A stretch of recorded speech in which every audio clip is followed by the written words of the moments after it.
So this leaves me to discuss some novel therapeutics in the relapse setting. I'm not going to go into any clinical trial specifics. This is just to sort of give you an idea of what is out there. It is certainly not comprehensive. There's a lot of new drugs in lymphoma being developed all of the time, but I just wanted to make you aware of, some of the most common things that we do use. So in terms of second line therapy, I know you're going to get a whole lecture on transplant, but transplant is always an option after second line chemo. There's also CAR T, which I know Dr. Hashmi has already introduced. So he talked about CAR T in myeloma, but we also use CAR T in lymphoma. And of course, always clinical trial is always an option. In terms of third line, I'm going to talk a little bit about a drug called Loncastuximab.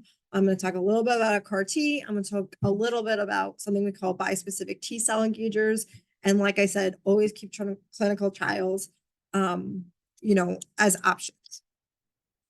Okay, so the first drug I want to talk about is called Loncastuximab. This drug is also an antibody drug conjugate, so the mechanism of action is very similar to polatuzumab, which I explained before. The difference is that Loncastuximab binds to something called CD19, which is a different receptor on the B cell as opposed to CD20. As opposed to CD79B. I apologize. So same thing, it binds on the outside, it is internalized, and then once it's inside the cell, it can release the chemotherapy directly into the B cell. So Loncastuximab, again, I'm not going to go over the clinical trials and talk about the efficacy, but it has some very specific side effects that I just wanted to go over briefly. So one thing that's very common is it can cause a lot of fluid retention. So patients can start to see like swelling. Sometimes if the fluid backs up into the lungs, they can start to feel short of breath. A lot of times, if you are on this drug, your doctor also gives you a little bit of steroids, which help to sort of suppress that response. But it is something that we ask our patients to be very mindful of, especially if they notice that they're gaining weight. It's something they should tell their doctor right away. So similar to any other chemotherapy, it can cause low blood counts in the platelets, the red blood cells, the white blood cells. Whenever your white blood cells are down, you can you're at increased risk of any sort of infections. The other thing that Loncastuximab can do is actually it can cause a lot of skin reactions. So I've seen patients, especially living in Miami, there's a lot of sun and patients have a lot of darkening of the skin if they go out in the sun.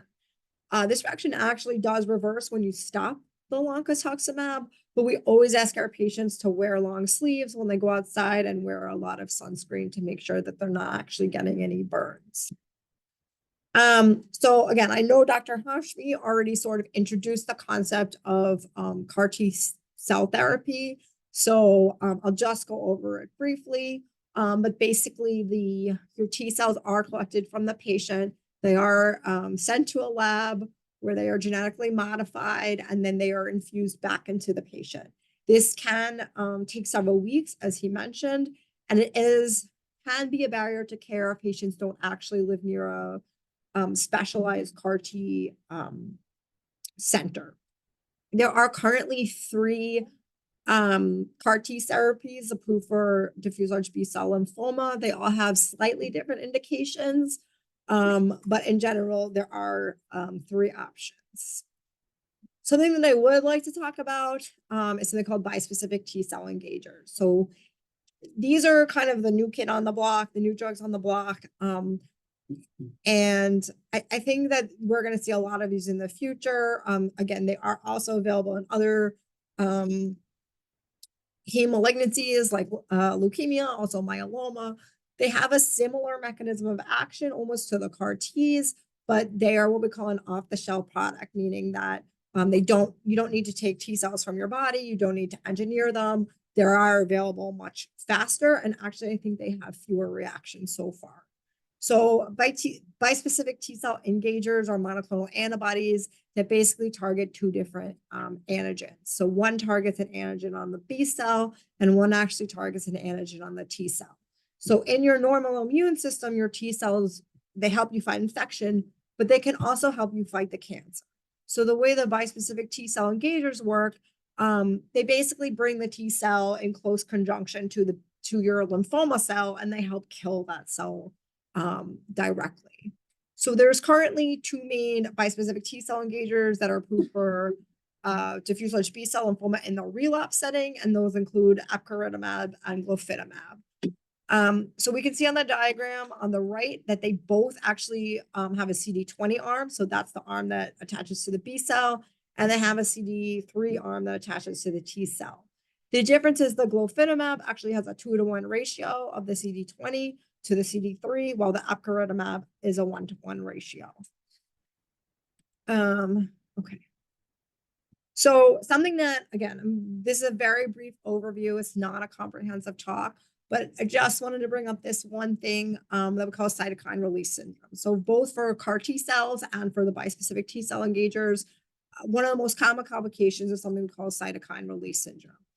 The way I explain it to my patients is that we're trying to activate your immune system to fight your cancer. Sometimes your immune system gets overreacted, and then you can have something called cytokine release syndrome, where these molecules called cytokines are released into your blood that can cause things like fever, shaking, chills. In the rare case that happens, sometimes we have to give another medication to sort of suppress that reaction a little bit. So in general, just to summarize, we talked about how to diagnose lymphoma. We talked about current common signs and symptoms. We talked about how to categorize lymphoma, how to stage lymphoma. We talked about standard frontline therapy, including R-CHOP.